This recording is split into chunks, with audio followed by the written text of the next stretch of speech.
জীবনে না পাওয়ার কষ্ট কেমন করে হালকা করতে পারি, কেমন করে এটাকে ছোট করতে পারি, কষ্টের লেভেলটা কেমন করে কমাতে পারি, এটা জানার দরকার আছে না নাই?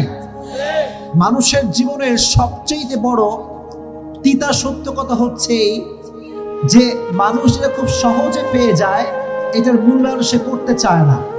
আর যেটা সে পায় নাই, যোগ্য ছিল না তার, তবুও সে এটার প্রতি মায়া কমাতে পারে না। এটা মানুষের জীবনের সবচেয়ে বড় তিতা সত্য কথা।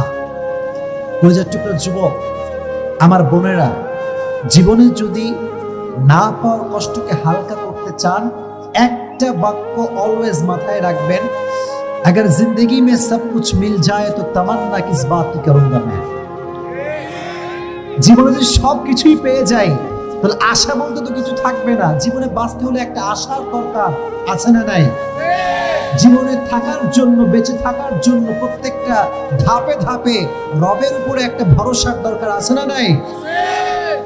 আজ থেকে জীবনের সমস্ত না পাওয়া জিনিসগুলোকে আল্লাহর উপরে ভরসা করে ছেড়ে দিবেন। আল্লাহকে বলবেন, আল্লাহ, আমার জীবনে যা আমি পেয়েছি তুমি সব দিয়েছো, আর যা পাইনি তাও তো না দেওয়ার মালিক একজন, তিনি কে?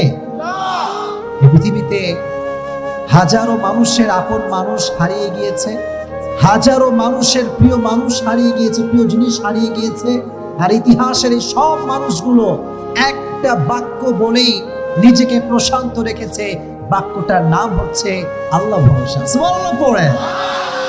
আচ্ছা বলেন, সব বিষয়ে একটা বাক্য বলবো, আল্লাহ ভরসা। বলেন না, আল্লাহ ভরসা।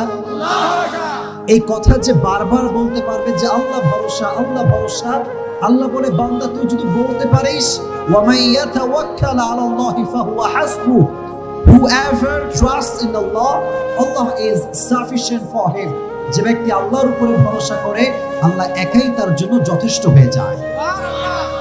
এজন্য আজ থেকে জীবনে না পাওয়া জিনিসটি কোনো টেনশন নাই, কোনো হতাশা নাই, কোনো অভিযোগ নাই, কোনো ছেঁকা খেয়ে বেকা হওয়া যাবে না। ঠিক কিনা বলেন?